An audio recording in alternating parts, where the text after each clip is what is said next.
Olá, alunos! Sejam todos muito bem-vindos aí à correção do nosso Exercitando. Eu sou o professor Virgílio e agora vocês vão acompanhar a correção do nosso Exercitando de Ciências, né? A gente vai relembrar aí as nossas questões do Exercitando e vamos fazer nossas correções e comentários. Fiquem ligados, certo? Aproveita aí para acompanhar o desenvolvimento das nossas questões, ok? Vamos relembrar aí qual foi a nossa primeira questão do Exercitando de Ciências, né? Que foi a nossa questão de número 7. E aí traz um conteúdo sobre os nossos estudos das unidades de medida. E lembra que quando a gente estudou aí sobre as unidades de medida, a gente viu que existe ali, né, um padrão, né, do SI, por exemplo, onde a gente tem as medidas sendo utilizadas. Tá bom? Só para a gente relembrar. Então vamos ver um pouquinho aí da nossa questão do número 7. O valor da medida de uma grandeza física é expresso por um número acompanhado de um símbolo que representa a unidade de medida considerada, certo? Então, quando a gente está aí estudando uma determinada grandeza física, né, esse valor da medida, ela vai vir um número, a gente vai ter um número e ele vai vir acompanhado do seu símbolo.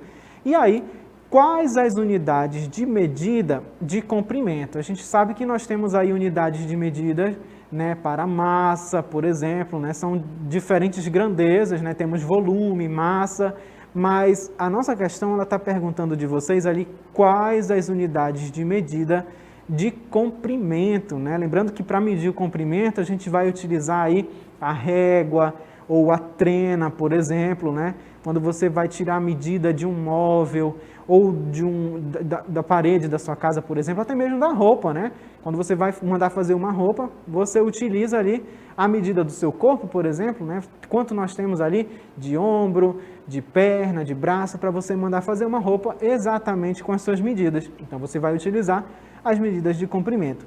E dentre as nossas alternativas, aí, as nossas 4 alternativas, a gente tem algumas das nossas medidas de comprimento, mas somente em uma das alternativas tem todas as medidas de comprimento que são utilizadas. Vamos observar aí.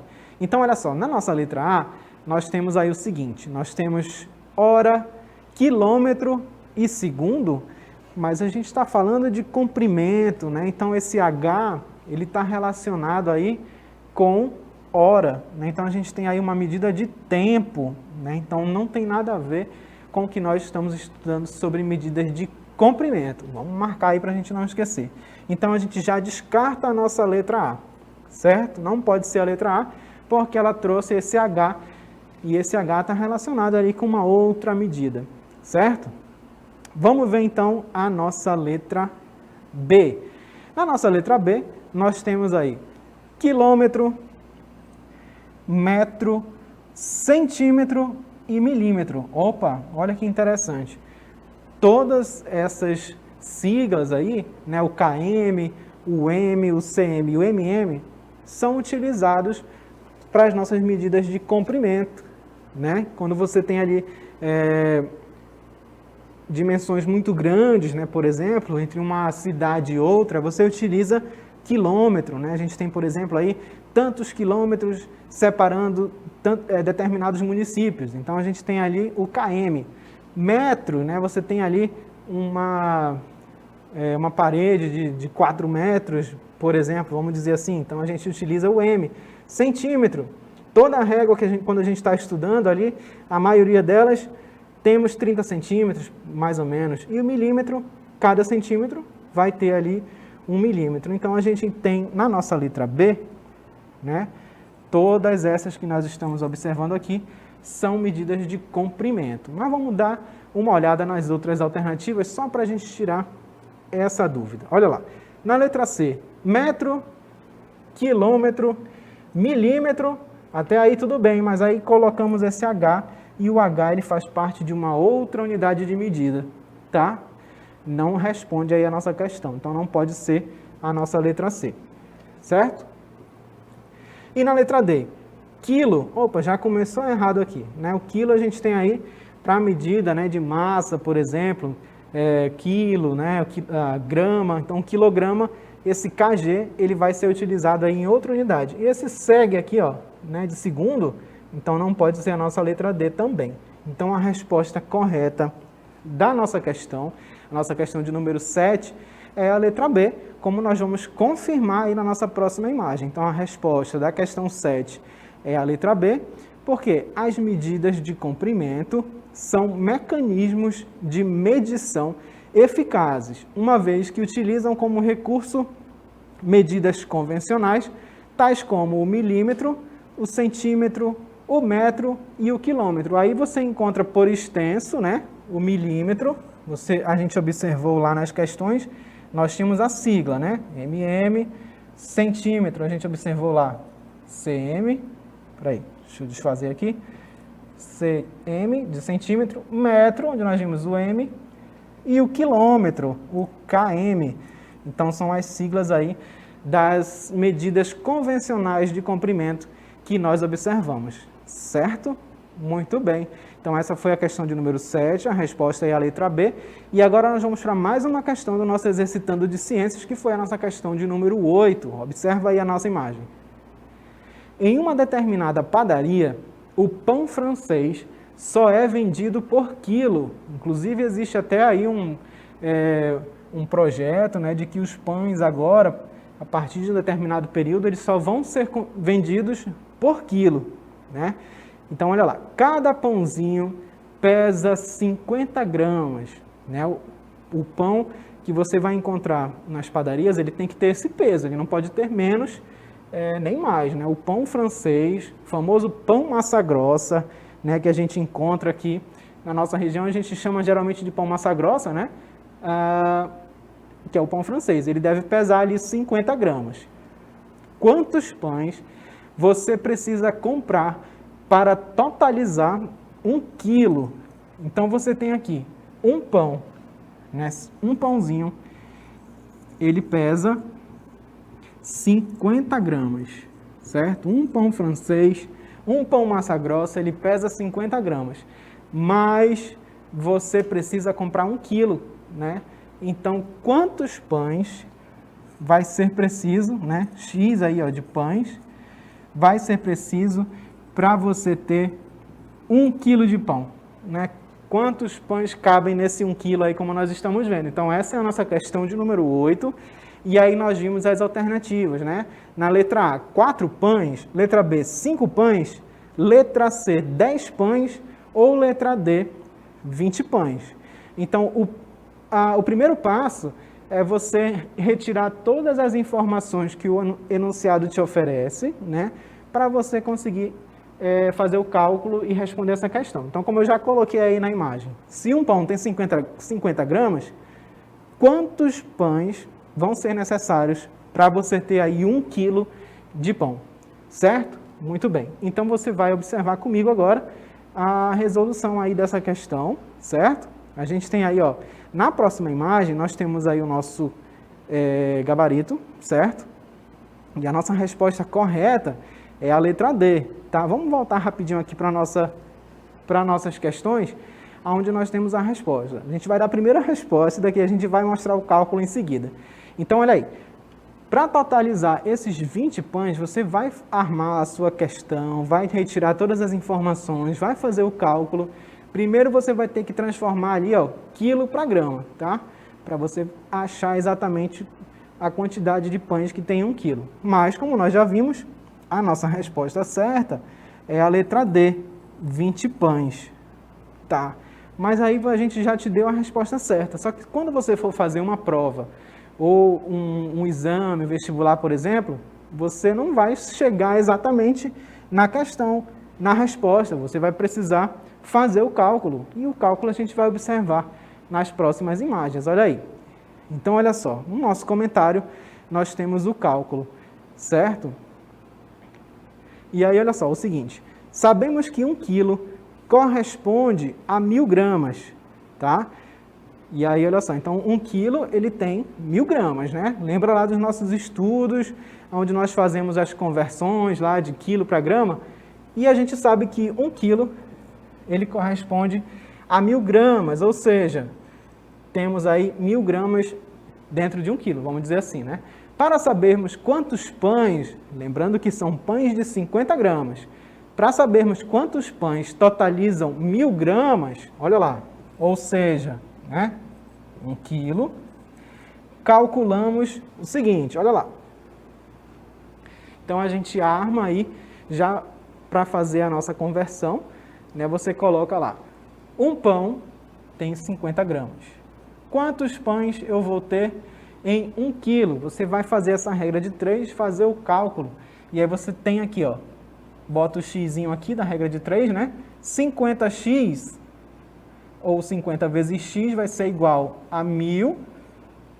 E aí x é igual, esse 50 passa lá para o outro lado dividindo. Então, x vai ser igual a 1.000, né, que é de 1.000 gramas, dividido por 50. 50 gramas, que é cada pão. O seu valor de x, que é a quantidade que você quer saber, 1.000 dividido por 50 vai dar 20.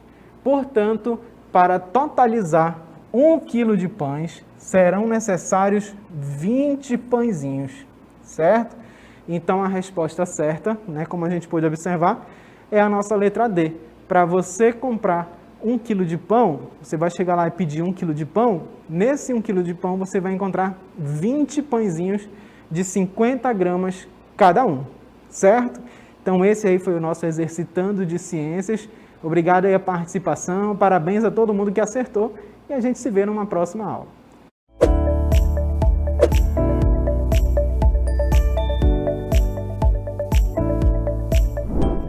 Olá pessoal, tudo bem com vocês? Eu sou o professor Mário André e sejam todos bem-vindos ao nosso Exercitando de Matemática do EJA Fundamental, 8ª etapa. Acompanhe comigo na tela a nossa primeira questão. Nós temos aí o seguinte texto. Observe as seguintes afirmações. Nós temos 3 delas, tá? E aí a questão quer saber o seguinte. Podemos afirmar que são verdadeiras as questões. E aí nós temos 4 opções de resposta. Então, vamos analisar primeiramente cada uma delas, tá bom? Onde, na primeira, eu tenho a raiz com índice C de A elevado a B. Pessoal, toda e qualquer raiz, seja raiz quadrada, raiz cúbica, raiz quarta, ou seja, toda e qualquer raiz enésima, você sempre irá escrevê-la como sendo uma potência de expoente fracionário, que é justamente o que está escrito aqui. O que a gente tem que analisar é se essa fração ela está correta ou não. Vejamos. Quando você tem, então, aqui nesse caso eu tenho raiz C de A elevado a B. Perfeito?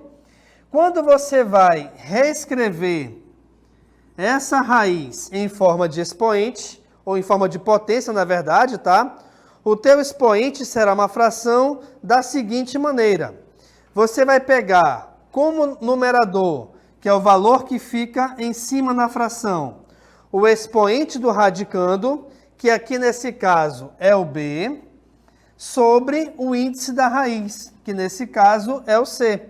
Ou seja, se você pensar bem, é só fazer o seguinte, pega o valorzinho que está dentro sobre o valorzinho que está fora. Dessa maneira, então, a gente consegue analisar que essa primeira afirmação ela é verdadeira. Perfeito? Na segunda afirmação diz o seguinte, que se eu multiplicar uma raiz quadrada de A por uma raiz quadrada de B, isso equivale à multiplicação, aliás, à raiz da multiplicação de A por B. Vamos verificar, então? Vamos pegar o seguinte exemplo. Eu tenho aqui a raiz quadrada de 4 vezes a raiz quadrada de 9, tá? Não se esqueçam que eu estou verificando aqui a nossa segunda afirmação. De acordo com ela, isso aqui é igual a raiz quadrada de 4 vezes 9. É isso que a gente vai analisar agora, então. Vejamos. A raiz quadrada de 4 equivale a 2, já que 2 vezes 2 é igual a 4. A raiz quadrada de 9 equivale a 3, já que 3 vezes 3 é igual a 9. Perfeito? E aqui eu tenho agora a raiz quadrada de 4 vezes 9.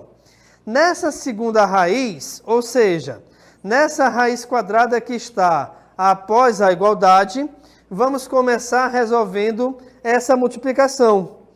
4 vezes 9, o nosso resultado é igual a 36. Sendo assim, então, reparem que 2 vezes 3 aqui é igual a 6. E a raiz quadrada de 36 também é igual a 6, pois 6 vezes 6 equivale a 36. Sendo assim, reparem que nós temos que 6 é igual a 6, o que torna verdadeira a nossa segunda afirmação.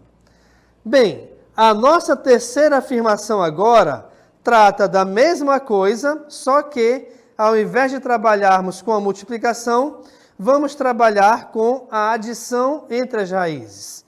E para isso, eu vou pegar os mesmos valores. Então, vamos lá para a nossa terceira afirmação, onde eu tenho que a raiz quadrada de 4 mais a raiz quadrada de 9 é igual a raiz quadrada de 4 mais 9. Opa, ficou meio feio esse 9 aqui, vamos refazer, né? Mais 9, certo? Ok. A raiz quadrada de 4, nós vimos agora há pouco que o resultado é igual a 2. A raiz quadrada de 9 é igual a 3. Na segunda raiz, eu tenho que primeiro resolver a adição. 4 mais 9, o nosso resultado é igual a 13. Então, vejamos. 2 mais 3 no primeiro membro é igual a 5. Porém, a raiz quadrada de 13 não equivale a um valor exato. Por quê? Porque para que a gente consiga achar uma raiz quadrada exata, é importante você pensar em um número que, multiplicado por ele mesmo, chegue como resultado igual ao radicando. E aqui nesse caso, pessoal, não existe nenhum número que, multiplicado por ele mesmo, o resultado seja igual a 13. Com isso, então, nós temos uma raiz quadrada que não é exata. Muito cuidado! Se esse valor é um valor não exato, então eu vou deixar o 13 dentro da raiz. Com isso, então, essa igualdade ela se torna uma diferença, pois nós não teremos o mesmo resultado. Sendo assim, então, essa terceira afirmação ela é falsa. Com isso, então, já que a questão quer saber quais são as afirmações verdadeiras, logo a nossa resposta aqui é a letra A. Beleza, pessoal? Então, a gente verifica aqui no comentário a confirmação da resposta como sendo letra A. Nossa próxima questão diz o seguinte: assinale, dentre as equações abaixo, a única que não é uma equação de segundo grau. Vamos verificar o seguinte, pessoal. Toda equação de segundo grau, ela possui a seguinte forma geral. Eu tenho ax ao quadrado mais bx mais c igual a zero. O que isso quer dizer? Quer dizer que nós temos uma equação de segundo grau completa, tá?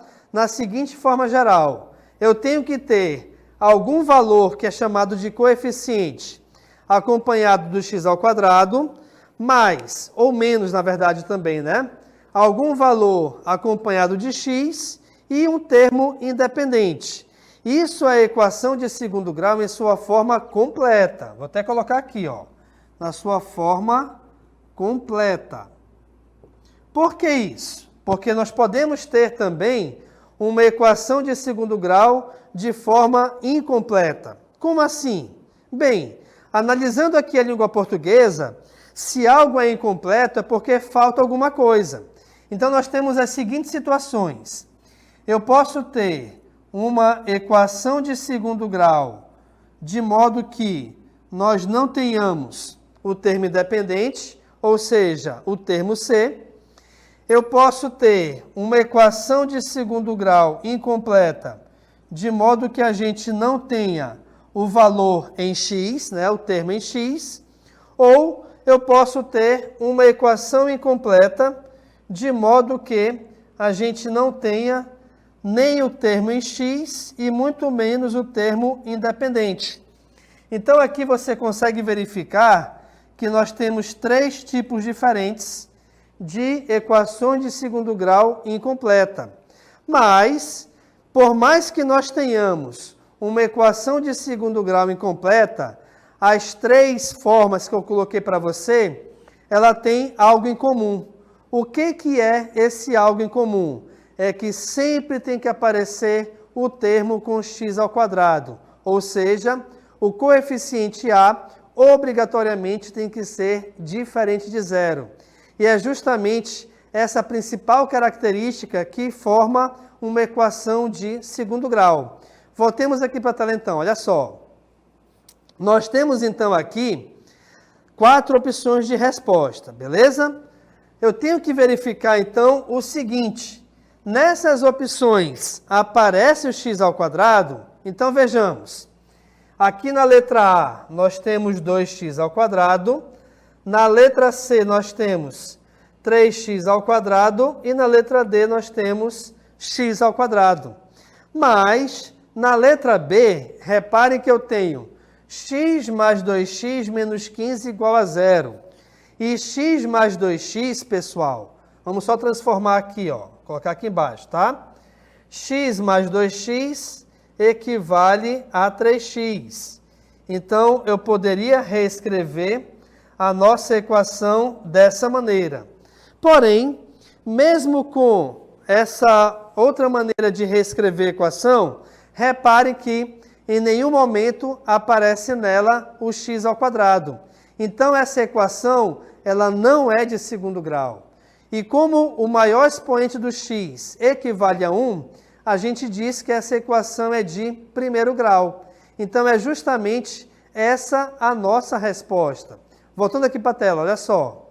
A questão quer saber, como eu marquei aqui em verde, qual das opções, né, é a única que não é uma equação de segundo grau. Então, nossa resposta aqui é a letra B, justamente pela falta do termo do x ao quadrado nesta letra B. E aqui tem um comentário que eu acabei de te falar, ó, que uma equação é de segundo grau quando o seu maior expoente for igual a 2. Ou seja, tem que aparecer o termo x ao quadrado. Obrigatoriamente, pessoal, tá bom? E na letra B, é justamente a única equação dentre as 4 onde não aparece o termo com x ao quadrado. Perfeito? Próxima questão, então, olha lá. São raízes da equação 5x ao quadrado mais 3x menos 2 igual a zero. E aí nós temos 4 opções de resposta. Galera, primeiro temos que pensar o seguinte: raiz de uma equação é justamente o valor numérico que você vai substituir no x e que vai tornar verdadeira essa igualdade. Como nós temos aqui uma equação de segundo grau, eu tenho 3 possibilidades. Essa equação ela pode não ter raízes, ela pode ter 2 raízes iguais ou pode ter 2 raízes diferentes. Quem é que vai determinar isso? O valor numérico do nosso delta. Voltando aqui para a tela então. O que é o delta? O delta equivale a quem?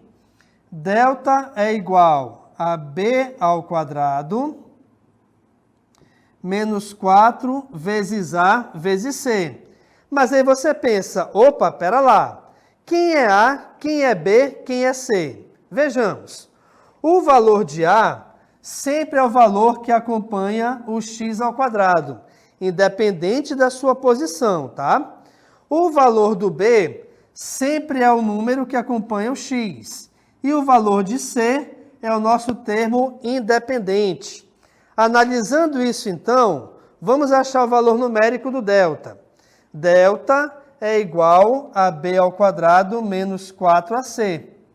De acordo com a equação de segundo grau, então eu tenho que o b equivale a 3, então teremos 3 ao quadrado, menos 4 vezes o valor de a, que é 5, vezes o valor de c, que equivale a menos 2. Opa! Olha aí, pessoal, apareceu aí o menos 2. O que isso quer dizer? Quer dizer que nós devemos levar em consideração os sinais dos elementos ou dos coeficientes de uma equação de segundo grau, tá bom? Ok? Voltando então, delta será igual a quem? 3 ao quadrado equivale a 3 vezes 3, cujo resultado é igual a 9. Perfeito. Em seguida, vamos resolver essa multiplicação entre 3 fatores, sendo que, desses 3 fatores, 2 deles são negativos. Sendo assim, menos com menos é mais, e a gente vai ter 4 vezes 5 é 20, e 20 vezes 2 é igual a 40. Então, delta vai ser igual a 9 mais 40, cujo resultado é igual a 49. Pessoal, vamos analisar aqui rapidamente o nosso delta. O nosso delta ele tem 3 possibilidades de valores numéricos.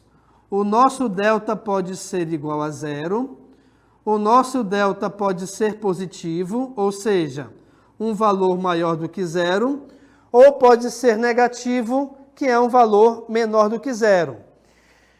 Quando o delta é igual a 0, o que acontece? A nossa equação de segundo grau possui uma raiz. Quando o delta é maior do que 0, ele possui... Aliás, vamos voltar aqui que eu errei. Quando o delta... Não, é isso mesmo, desculpa. Estou confundindo aqui. É uma raiz.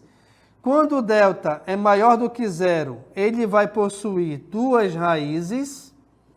E quando o delta for menor do que 0, ele não possui raiz. Ou seja, se uma equação não possui raiz, é porque ela não tem resultado, tá bom?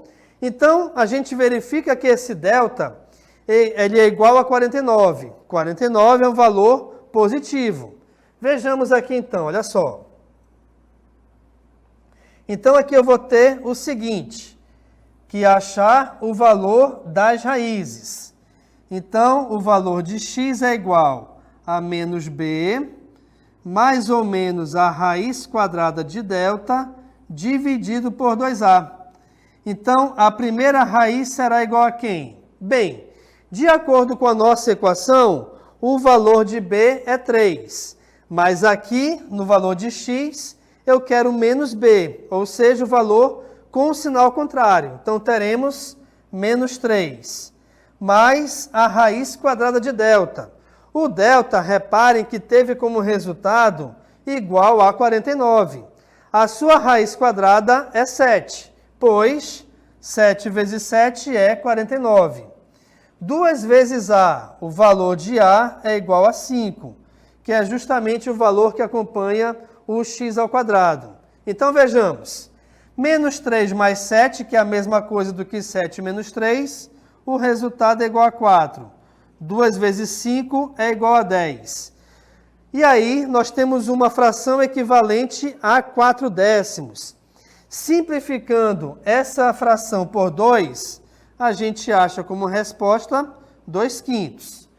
Essa foi a primeira raiz. A segunda raiz será a mesma coisa, só que, ao invés de trabalharmos com a adição, vamos trabalhar com a subtração. Então, a gente vai ter menos 3 menos 7, cujo resultado é menos 10, dividido por 2 vezes 5, cujo resultado aqui é 10, e ao dividirmos esses dois valores, o resultado equivale a menos 1. Tá bom? Só refazer aqui.